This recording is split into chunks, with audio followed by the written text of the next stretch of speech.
चलिए, भारतीय संविधान के उन सवालों को आज फिर से हल करते हैं। ये हमारा तीसरा क्लास है, जो कि परीक्षाओं में पूछे गए हैं। वो एपीओ की परीक्षा हो बहुत सारे राज्यों की, वो सिविल जज की परीक्षा हो, वो लोअर पीसीएस की हो, एचजीएस की हो या अपर पीसीएस की हो। तो बहुत सारी परीक्षाओं में ऐसे प्रश्न जो कि भारतीय संविधान से पूछे गए हैं, उस सीरीज़ को हम लेकर चल रहे हैं। और ये क्वेश्चन आपके AIBE एग्ज़ाम में भी बहुत बार पूछ लिए जाते हैं, तो इसलिए एक एक क्वेश्चन को आपको बड़े ध्यान से करना है। तो चलिए क्लास की शुरुआत करते हैं पहले क्वेश्चन के साथ। मानव अधिकारों की सार्वभौमिक घोषणा के अधिकतर अधिकार सम्मिलित हैं। ऑप्शन दिए गए हमारे संविधान के भाग थर्ड और भाग फोर्थ में, हमारे संविधान के भाग फर्स्ट और भाग फिफ्थ में, हमारे संविधान के भाग 8 में, हमारे संविधान के अनुच्छेद 308 से 311 में।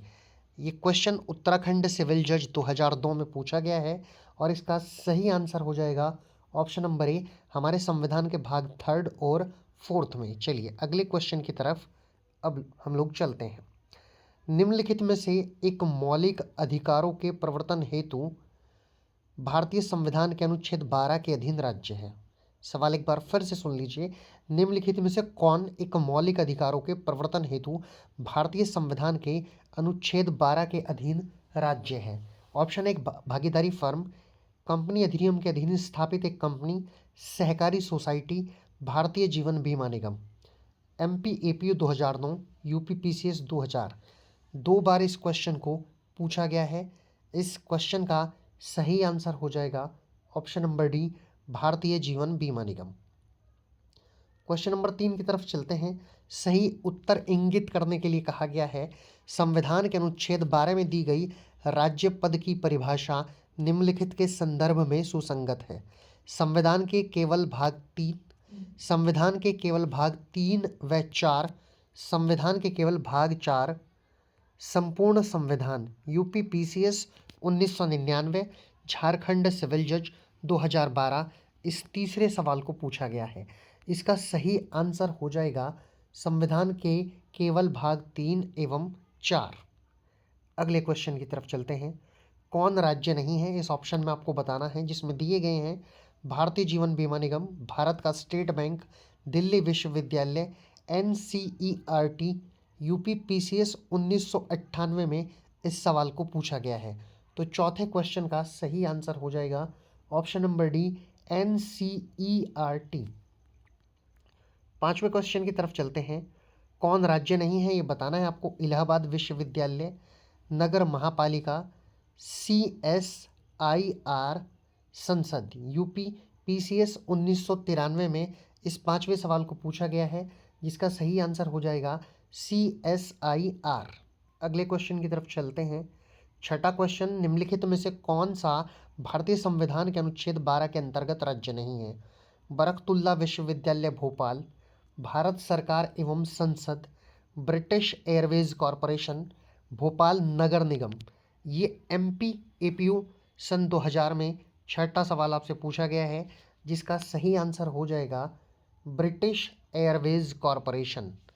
सातवें क्वेश्चन की तरफ चलते हैं। निम्नलिखित में से कौन संविधान के अनुच्छेद 12 की परिभाषा के अधीन राज्य है? National book trust, state council of education research and training, Rajiv Gandhi board, institute of constitutional and parliamentary studies. Uttarakhand civil जज 2012 सातवां आपका सवाल है, जिसका सही आंसर हो जाएगा option number A, national book trust.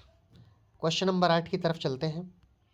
निम्नलिखित में से कौन संविधान के अनुच्छेद 12 के प्रायोजनों के लिए राज्य की परिभाषा में नहीं आता? एक भागीदारी फर्म, भारत संचार निगम लिमिटेड, एक सहकारी समिति, राष्ट्रीय शिक्षा अनुसंधान और प्रशिक्षण परिषद। यूपी PCS 2008, बिहार सिविल जज 2009। आठवां सवाल पूछा गया है। इसका सही आंसर हो जाएगा राष्ट्रीय शिक्षा अनुसंधान और प्रशिक्षण परिषद। चलिए नौवें क्वेश्चन की तरफ चलते हैं। निम्नलिखित में से कौन संविधान के अनुच्छेद 12 के अंतर्गत राज्य की परिभाषा में नहीं आता है? ऑप्शन है एक, नगर निगम, लंदन का भारतीय दूतावास, दिल्ली विकास प्राधिकरण, या न्यायालय, जो डी ऑप्शन में दिया है। एमपी पीसीएस 2004 और 2005 में इस क्वेश्चन को पूछा गया है। 9वां आपका क्वेश्चन है, इसका सही आंसर हो जाएगा ऑप्शन नंबर डी, न्यायालय। चलिए 10वें क्वेश्चन की तरफ चलते हैं। निम्नलिखित में से संविधान के अनुच्छेद 12 के अधीन राज्य नहीं है। राजस्थान विश्वविद्यालय का छात्र संघ, CSIR, म्यूनिसिपल कॉरपोरेशन लखनऊ, संघ लोक सेवा आयोग। RAS 2003 में 10वें सवाल को आपसे पूछा गया है और इसका सही आंसर हो जाएगा राजस्थान विश्वविद्यालय का छात्र संघ। चलिए आगे चलते हैं। निम्नलिखित में से किस वाद में उच्चतम न्यायालय ने अभी निर्धारित किया कि एक उच्च न्यायालय अनुच्छेद 12 के अंतर्गत राज्य नहीं है? आपको केस लो बताना है, कौन से केस लो में कहा गया था? शंकरी प्रसाद बनाम भारत संघ, नरेश बनाम महाराष्ट्र राज्य, सज्जन सिंह बनाम राजस्थान राज्य, या उपर्युक्त में से कोई नहीं। क्वेश्चन नंबर 11, इसका सही आंसर हो जाएगा ऑप्शन नंबर बी, नरेश बनाम महाराष्ट्र राज्य। ये क्वेश्चन MPPCS 2004 और 2005 में पूछा गया है। मैं क्वेश्चनों को जल्दी जल्दी इसलिए बताता हूँ ताकि कम समय में आपके ज़्यादा क्वेश्चन हो जाए, इसलिए जल्दी को मत कहिएगा कि बहुत ज़्यादा जल्दी, मैं बहुत फास्ट पढ़ा रहा हूँ। चलिए क्वेश्चन नंबर 12 की तरफ चलते हैं। राज्य शब्द के अंतर्गत न्यायपालिका भी सम्मिलित की जा सकती है। इस प्रकार का आदेश उच्चतम न्यायालय द्वारा निम्न अधिनिर्णित वाद में दिया गया। AR अंतुले बनाम RS नायक, नरेश बनाम महाराष्ट्र राज्य, सभाजीत बनाम भारत संघ, टेकराज बनाम भारत संघ। उत्तराखंड PCS 2005 में इस 12वें क्वेश्चन को पूछा गया है और इस 12वें क्वेश्चन का सही आंसर है AR अंतुले बनाम RS नायक। अगले क्वेश्चन की तरफ चलते हैं। मूल अधिकार के प्रायोजन के लिए शब्द राज्य में सम्मिलित नहीं है। ऑप्शन ए, इलाहाबाद विश्वविद्यालय, ऑप्शन बी, भारतीय जीवन बीमा निगम, option C, Uttar Pradesh Rajya Vidyut board, option number D, institute of constitutional and parliamentary studies. Question number 13 UP PCS 2007, Bihar civil जज 2009 में इस 13वें क्वेश्चन को पूछा गया है, जिसका सही आंसर है option number D, institute of constitutional and parliamentary studies. 14 की तरफ चलते हैं। क्वेश्चन नंबर 14 की तरफ, निम्न में से कौन संविधान के अनुच्छेद 12 के अंतर्गत राज्य की परिधि में नहीं आता? ए, केंद्रीय सरकार, बी, राज्य सरकार, सी, पटना विश्वविद्यालय, या डी, एक भगवान की मूर्ति। बिहार सिविल जज 2009 में इस सवाल को पूछा गया है और 14वें क्वेश्चन का सही आंसर हो जाएगा ऑप्शन नंबर डी, एक भगवान की मूर्ति। अगले क्वेश्चन की तरफ चलते हैं। निम्नलिखित में से कौन संविधान के अनुच्छेद 12 के अंतर्गत राज्य है? क्षेत्रीय श्री गांधी आश्रम खादी भंडार, ऑप्शन नंबर बी, संवैधानिक एवं संसदीय अध्ययन संस्थान, ऑप्शन नंबर सी, राष्ट्रीय शैक्षणिक अनुसंधान एवं प्रशिक्षण परिषद, option number D, Delhi stock exchange. UP lower परीक्षा 2004, उत्तराखंड सिविल जज 2011। दो जगह इस क्वेश्चन को पूछा गया है और इस 15वें क्वेश्चन का सही आंसर हो जाएगा दिल्ली स्टॉक एक्सचेंज। चलिए 16वें क्वेश्चन की तरफ चलते हैं। निम्नलिखित सिद्धांतों में कौन सा संविधान के अनुच्छेद 13 से संबंधित नहीं है? पृथक्करणीयता का सिद्धांत, तत्व और सार का सिद्धांत, अधित्याग का सिद्धांत, आच्छादन का सिद्धांत। UP PCS 1999। 16वां क्वेश्चन, इसका सही आंसर हो जाएगा ऑप्शन नंबर बी, तत्व और सार का सिद्धांत। चलिए अगले क्वेश्चन की तरफ चलते हैं। भारत के संविधान का कौन सा अनुच्छेद विधायी कार्यों के न्यायिक पुनर्विलोकन की शक्ति प्रदान करता है? अनुच्छेद 13, अनुच्छेद 17, अनुच्छेद 18, अनुच्छेद 245। Uttarakhand PCS 2005, MPAPU 2009, UP PCS 1991 और 1993। ये 17वां सवाल कितनी जगह पूछा गया आप देख सकते हैं। इसका सही आंसर हो जाएगा ऑप्शन नंबर ए, अनुच्छेद 13। चलिए अगले क्वेश्चन की तरफ चलते हैं। 18वां क्वेश्चन, मूल अधिकारों से असंगत या उनका अलिपीकरण करने वाली विधियों को किस अनुच्छेद के अंतर्गत शून्य घोषित किया जाता है? अनुच्छेद 12, अनुच्छेद 13, अनुच्छेद 11, अनुच्छेद 21। यूपी PCS विशेष परीक्षा 2004 में इस 18वें क्वेश्चन को आपसे पूछा गया है। इसका सही आंसर हो जाएगा ऑप्शन नंबर बी, अनुच्छेद 13। अगले क्वेश्चन की तरफ चलते हैं। 19वां क्वेश्चन, निम्नलिखित में से कौन सा सिद्धांत संविधान के अनुच्छेद 13 से संबंधित नहीं है। ऑप्शन ए आच्छादन का सिद्धांत, ऑप्शन बी छद्म विधायन का सिद्धांत, ऑप्शन सी अधित्यजन का सिद्धांत या ऑप्शन नंबर डी पृथक्करणीयता का सिद्धांत। क्वेश्चन नंबर 19 आप कर रहे हैं और ये RAS 2003 में पूछा गया है। इसका सही आंसर हो जाएगा ऑप्शन नंबर बी छद्म विधायन का सिद्धांत। अगले क्वेश्चन की तरफ चलते हैं। क्वेश्चन नंबर 20, अग्रनयन का नियम निम्न वाद में अधिकारातीत घोषित किया गया। देवदासन बनाम भारत संघ, VN तिवारी बनाम मैसूर राज्य, केरल राज्य बनाम NM थॉमस या बालाजी बनाम मैसूर राज्य। यूपी सिविल जज 2016 में इस 20वें क्वेश्चन को आपसे पूछा गया है। इसका सही आंसर हो जाएगा देवदासन बनाम भारत संघ। अगले क्वेश्चन की तरफ चलते हैं। संविधान के निर्वचन में प्रथम बार भविष्यलक्षी विनिर्णय का सिद्धांत निम्नवाद में लागू किया गया। केशवानंद भारती बनाम केरल राज्य, गोलकनाथ बनाम पंजाब राज्य, AK गोपालन बनाम मद्रास राज्य, चरणजीत लाल बनाम भारत संघ। उत्तराखंड सिविल जज 2014 में 21वें क्वेश्चन को पूछा गया है। इसका सही आंसर है गोलकनाथ बनाम पंजाब राज्य। अगला 22वां क्वेश्चन है। आच्छादन का सिद्धांत संबंधित है अनुच्छेद 12 से, अनुच्छेद 13 से, अनुच्छेद 14 से या अनुच्छेद 15 से। यूपी PCS 2005 में इस 22वें क्वेश्चन को आपसे पूछा गया है, जिसका सही आंसर हो जाएगा ऑप्शन बी अनुच्छेद 13 से। अगले क्वेश्चन की तरफ चलते हैं। 23वां सवाल, संविधान के अधीन ग्रहण का सिद्धांत निम्न में से किस में लागू होता है? केवल संविधान की पूर्व विधियों में, संविधान के पश्चात की विधियों को, किंतु उन्हीं से संबंधित जो नागरिक नहीं है। ऑप्शन सी संविधान के पश्चात की विधियों को, किंतु उन्हीं से संबंधित जो नागरिक हैं। ऑप्शन नंबर डी सभी विधियों को, चाहे संविधान की पूर्व की हो या फिर पश्चात की हो। यूपी लोअर विशेष परीक्षा 2003 में इस क्वेश्चन को पूछा गया है। जो 23वां क्वेश्चन है, इसका सही आंसर हो जाएगा ऑप्शन नंबर डी सभी विधियों को, चाहे संविधान के पूर्व की हो या पश्चात की हो। क्वेश्चन नंबर 24 की तरफ चलते हैं। आच्छादन का सिद्धांत उच्चतम न्यायालय द्वारा निम्नलिखित वाद में प्रतिपादित किया गया। रोमेश थापर बनाम मद्रास राज्य, भीकाजी बनाम मध्य प्रदेश राज्य, RMDC बनाम भारत संघ, मेनका गांधी बनाम भारत संघ। उत्तराखंड PCS 2005, यूपी PCS 2010 24वां क्वेश्चन पूछा गया है, जिसका सही आंसर है भीकाजी बनाम मध्य प्रदेश राज्य। तो 24वें सवाल का बी आंसर सही है। अगले क्वेश्चन की तरफ चलते हैं। अनुच्छेद 13 क्लोज 3 क्लोज ए के अंतर्गत विधि में समाविष्ट है। अध्यादेश, आदेश व उपविधि, बी नियम विनिमय अधिसूचना व रूढ़ी, सी संवैधानिक विधि या डी कोई अध्यादेश, आदेश, उपविधि, नियम विनिमय अधिसूचना, रूढ़ी या प्रथा। यूपी PCS 1994 में ये 25वां सवाल पूछा गया है, जिसका सही आंसर ऑप्शन नंबर डी कोई अध्यादेश, आदेश, उपविधि, नियम विनियम अधिसूचना, रूढ़ी या प्रथा इसका सही आंसर है। क्वेश्चन नंबर 26 की तरफ चलते हैं। निम्नलिखित में से किस मामले में उच्चतम न्यायालय ने यह अभिनिर्धारित किया कि अनुच्छेद 368 के अधीन संविधान का संशोधन अनुच्छेद 13 के अंतर्गत विधि है? गोलकनाथ बनाम पंजाब राज्य, सज्जन सिंह बनाम राजस्थान राज्य, शंकरी प्रसाद बनाम भारत संघ, केशवानंद भारती बनाम केरल राज्य। यूपी PCS 2009, उत्तराखंड सिविल जज 2014 में ये 26वां सवाल पूछा गया है और इसका सही आंसर है ऑप्शन नंबर ए गोलकनाथ बनाम पंजाब राज्य।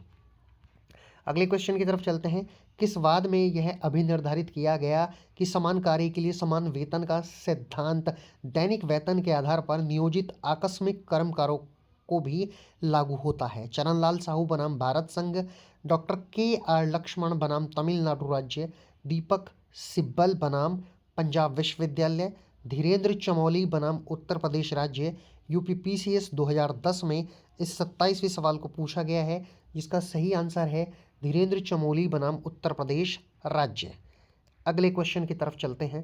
भारतीय संविधान के अनुच्छेद 13 का खंड 4, जिसे 24वें संशोधन अधिनियम 1971 द्वारा डाला गया था, उसमें कहा गया है कि भारतीय संविधान के अनुच्छेद 368 के अनुसार पारित एक संविधान संशोधन अधिनियम अनुच्छेद 13 के अर्थ में कानून है और तदनुसार शून्य कोई कानूनी प्रभाव के बिना हो जाएगा अगर वह मूलभूत अधिकार के खिलाफ हो। इन संशोधन को किस मामले में कानूनी प्रभावहीन या शून्य ठहराया गया?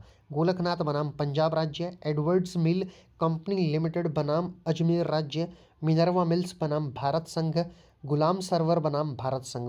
बिहार सिविल जज 2016 में इस 28वें क्वेश्चन को पूछा गया है, जिसका सही answer option number C, Minerva Mills बनाम भारत संघ। अगले क्वेश्चन की तरफ चलते हैं। न्यायिक पुनर्विलोकन का अर्थ है, 29वां क्वेश्चन, व्यवस्थापिका द्वारा निर्मित व संशोधित किसी भी विधि को उच्चतम न्यायालय संविधान के अधिकारातीत होने के रूप में घोषित कर सकता है। उच्च न्यायालय के निर्णयों को पुनर्विलोकित करना, उच्चतम न्यायालय के निर्णयों को पुनर्विलोकित करना, उपर्युक्त सभी एमपी एपीओ 2008 में इस 29वें क्वेश्चन को पूछा गया है, जिसका सही आंसर ऑप्शन नंबर ए है। चलिए क्वेश्चन नंबर 30 देखते हैं।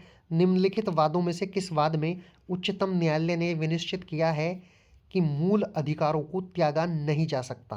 बहराम खुर्शीद पेशी काका बनाम बॉम्बे राज्य, विशेषण नाथ बनाम आयकर आयुक्त, ओलेगा तैलिस बनाम बॉम्बे म्यूनिसिपल कॉरपोरेशन। उपर्युक्त सभी यूपी पीसीएस 2010 में इस तीसरे सवाल को पूछा गया है, जिसका सही आंसर है ऑप्शन नंबर डी, उपर्युक्त सभी।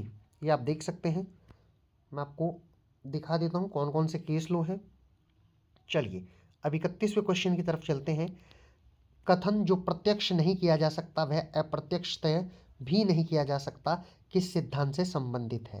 तत्व और सार का सिद्धांत, विवक्षित शक्ति का सिद्धांत, पृथक्कर्ता का सिद्धांत, आभासी विधान का सिद्धांत। MPHJS 2010 इस क्वेश्चन को पूछा गया है, जिसका सही आंसर है ऑप्शन नंबर डी, आभासी विधान का सिद्धांत।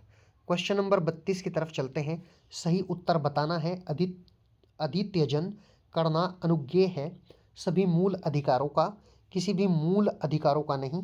ऐसे मूल अधिकारों का जो पूर्णतः निजी हितों की रक्षा करते हैं, ऐसे मूल अधिकारों का जो नीति निदेशक तत्वों से असंगत है।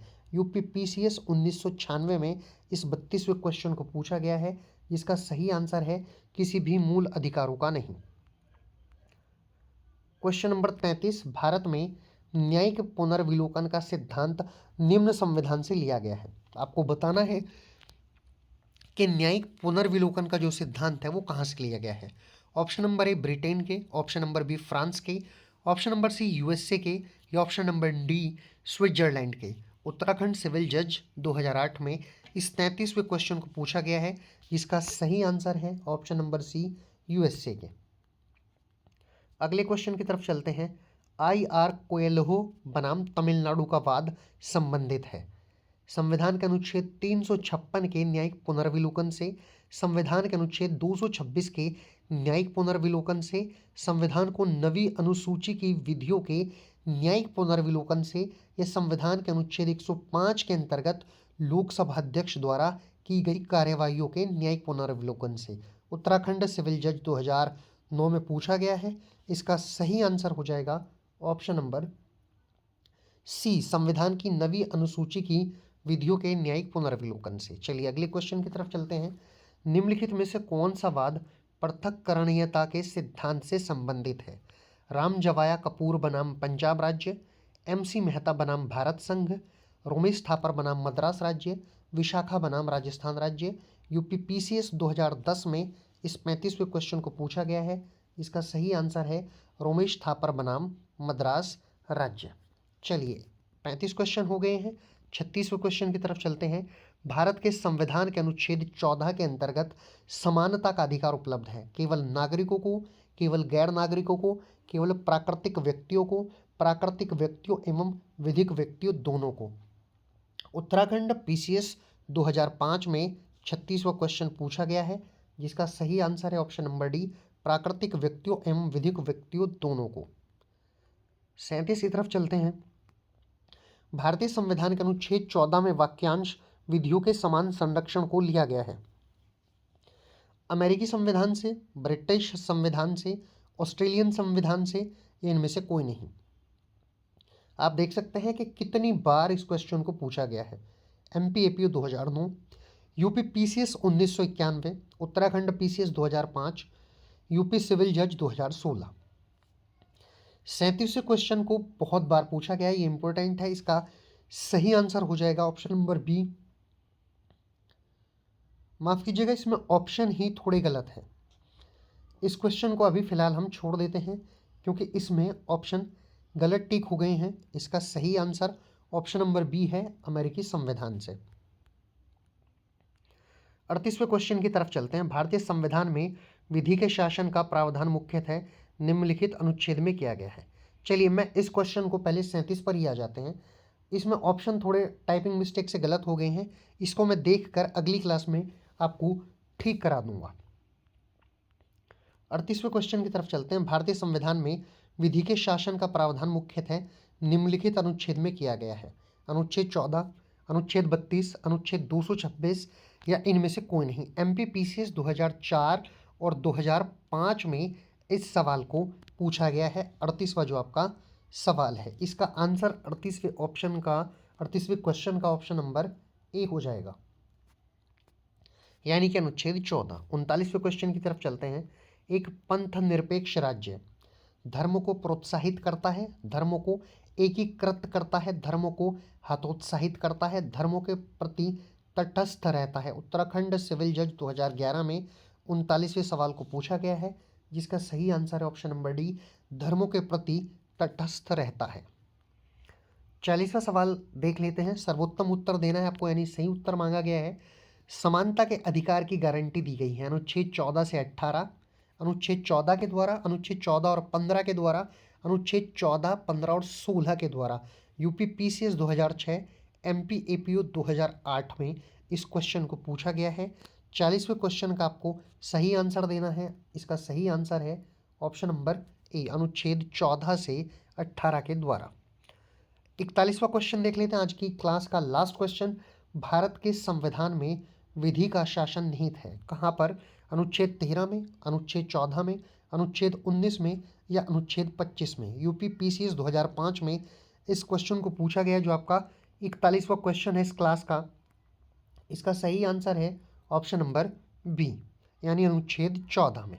तो इस तरह आज की क्लास आपकी पूरी हो जाती है।